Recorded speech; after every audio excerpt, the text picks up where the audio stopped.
चलते बैठते उठते सोते खाते पीते रोते हंसते भगवान का नाम स्मरण शुरू किया ना तो गांठ मार लो आज, वो कुछ भी कर सकता है आपके लिए, कुछ भी। ये वायदा है व्यासपीठ से, कुछ भी करेगा, लेकिन नाम लेना पड़ेगा।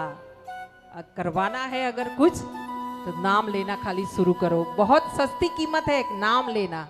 हाँ, भगवान खाली नाम से रीझ जाते हैं, उनको और कुछ कहना नहीं पड़ता उनके लिए। और कुछ ये ऐसा जरूरी नहीं लाखों रुपया चढ़ा दो, अगर आपके पास है तो दो। कोई कोई ऐसा होता है, याद रखिएगा कि कहाँ पे कथा थी।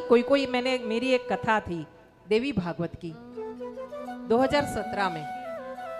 अब वहां पे जो भाई आते थे, मतलब सफेद शर्ट कुर्ता, आप जानते हैं ना सफेद कपड़ा कौन पहनता है ज्यादा, मैं नाम ना लूंगी, लेकिन सफेद सफेद शर्ट पहन के एकदम तैयार होकर के बड़े बड़े तिलक लगा के भाई आते थे। लास्ट में सम्मान होता था उनका, तो वो बड़े बड़े चेक व्यासपीठ पे दे के जाते थे और उनका नाम वहां माइक से बोला जाता था, उनको धन्यवाद बोला जाता था कि फला फला भाई का 11,000 का चेक, फला फला भाई का 5,000 का चेक, फला फला भाई का 51,000 का चेक। लास्ट दिन जो आयोजक थे ना, ध्यान से सुनिएगा, लास्ट वाले दिन जो आयोजक थे ना, उन्होंने फोन किया, भाई आपका 11,000 का, आपका 31,000 का, आपका 5,000 का, आपका 7,000 का चेक पड़ा है, किस दिन मैं बैंक में डालूं, क्योंकि महाराज जी को दक्षिणा देनी है। तब वो लोगों ने क्या बोला का पता है, 99% जिसने चेक दिया था वो बड़े बड़े तिलक लगा के आए थे, बड़े महान बनकर। उन्होंने बोला भाई चेक मत डालिएगा, ये तो नाम बुलवाने के लिए हमने चेक डाल दिया था, नाम बुलवाने के लिए। मैं आज भी बता सकती हूँ उनके नाम जिन्होंने ऐसा किया था। अरे इंसान को उल्लू बनाओ पर भगवान को तो छोड़ दो, बख्श दो। हाँ, आपके पास 1 रुपया है ना, 50 पैसा दीजिए, नहीं देना है ना। मैंने ऐसा भी सुना है कि चंदा लेने के लिए जब बहनें जाती थी राधे कृष्ण मंडल से, तो दरवाजा बंद हो जाता था, खड़ी रहती थी दरवाजे पे बहनें और दरवाजा बंद हो जाता था। और ये बहनों को मैं बार बार ऐसे क्यों बोलती हूँ, राधे कृष्ण मंडल की बहनें, क्योंकि कथा करवाना, उन्होंने कोई ऐसा नहीं बोला था कि मैं कथा करवाऊंगी। हम आते थे, बोलते थे कथा करवा दीजिए, और उसके बदले में वो घर घर 10-10 रुपया लेने के लिए जाती थी। उनके घर में जरूरत नहीं थी 5 रुपए की, उनको कोई कमी नहीं थी। हाँ, मंडली की कोई बहन ऐसी है जिसको 5 रुपए की जरूरत है, मैं यहाँ से दूं और वो ले ले कथा में।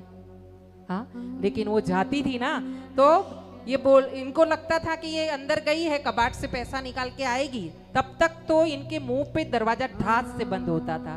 कभी कभी तो हाथ उंगली फंसते फंसते दरवाजे में रह गई है। ऐसे ऐसे भी काम हुए।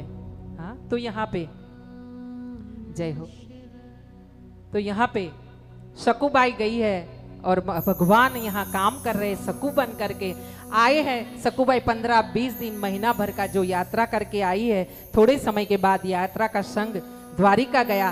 द्वारिका गया ना, तो द्वारिका में जाकर के सकूबाई तो नाच नाच कर रो रो कर कन्हैया के सामने रो करके अपने कन्हैया को मनाई है कि भगवान मैं तो धन्य हूँ, तूने मुझे यात्रा में भेजा और आज तेरा द्वारिका में दर्शन हो गया, द्वारिका नाथ का दर्शन हो गया। और जिसको द्वारिका नाथ का दर्शन हो जाए उसके जीवन में कुछ बाकी रहता है क्या? हाँ, भगवान जो सरल रहता है ना, उसे तुरंत भगवान मिलता है, लेकिन जो ज्यादा ताकतीक और ज्यादा नाटक करता है ना, दिखावा करता है ना, उसे भगवान कहीं नहीं मिलते। बीच में एक बात बता दूं, हम लोग एक जगह पे भजन करने गए थे और समय हुआ बहुत। उस समय पहले मैं ऐसा ज्यादा तैयार नहीं होती थी, टाप टिप ये सब लिपस्टिक वगैरह ये मानसी दीदी ने सिखाया, वो लेकर के आती है मेरे लिए, फिर वो सिखाती है मुझे।